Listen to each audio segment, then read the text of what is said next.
સુરતની કાપોદ્રા પોલીસે ગેરકાયદેસર રીતે ગેસ રિફિલિંગ કરનાર 3 લોકોને ઝડપી પાડી 45 થી વધુ ગેસના બોટલો જપ્ત કર્યા હતા। સુરતમાં ગેરકાયદે ગેસ રિફિલિંગનો ધીકતો ધંધો થઈ રહ્યો છે, ત્યારે કાપોદ્રા પોલીસને આ મામલે મોટી સફળતા મળી હતી। ગેસ રિફિલિંગ કરતા 13 જેટલા દુકાનદારોને ઝડપી પડ્યા હતા। કાપોદ્રા પોલીસે 13 દુકાનોમાં દરોડા પાડી દુકાનદારોને ઝડપી પાડી મોટું ગેસ રિફિલિંગ રેકેટ ઝડપી પાડી 45 થી વધુ ગેસની બોટલો જપ્ત કરી હતી। સાથે ગેસ રિફિલિંગ માટે વાપરવામાં આવતી વસ્તુઓ પણ કબજે કરાઈ હતી।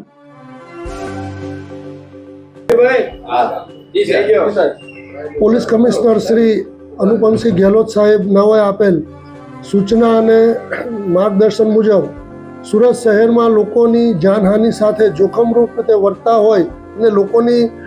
જિંદગી જોખમમાં મુકાતી હોય તેવા કૃત્યો અટકાવવા સારું પોલીસને કાર્યવાહી કરવા માટે સૂચના આપેલ હોય, જે અનુસંધાને સેક્ટર 1 વાબાંગ જમીન સાહેબ, ઝોન પોલીસ કમિશનર શ્રી ભક્તિ ઠાકર સાહેબની સૂચના અને માર્ગદર્શનના આધારે point Shri MB અવસુરા Kapodra police station નાઓને મળેલ બાતમી હકીકત આધારે કાપોદ્રા પોલીસ સ્ટેશન વિસ્તારના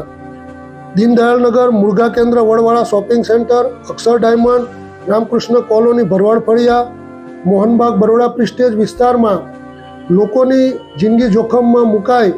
અને લોકોનું મૃત્યુ નિપજે તે રીતે ગેસની મોટી બોટલોમાંથી નાની બોટલો રિફિલિંગ કરી અને તેનું વેચાણ કરતા હોય તેવી અલગ અલગ 13 જગ્યાઓ ઉપર કાપોદ્રા પોલીસ સ્ટેશનના પોલીસ ઇન્સ્પેક્ટર શ્રી તથા ડિસ્ટાફ PSI શ્રી પંડ્યા તથા તેઓના સ્ટાફ દ્વારા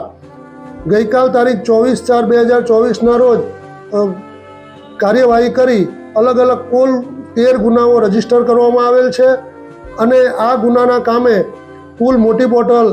41 તથા રિફિલિંગ કરવાના સાધનો તથા અન્ય ચીજ વસ્તુઓ તપાસના કામે કબજે લેવામાં આવેલ છે। આ ગુનાની એમઓ મુજબ આ જે લોકો છે એ અન્ય લોકોને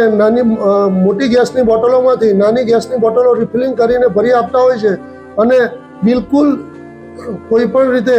લોકોની જિંદગી જોખમમાં મુકાય અને પોતાની જિંદગી પણ જોખમમાં મુકાય તે રીતે વર્તા હોય કાપોદ્રા પોલીસ સ્ટેશન દ્વારા ઇનિશિયેટિવ કાર્યવાહી કરવામાં આવેલ છે, જે સરાહનીય છે।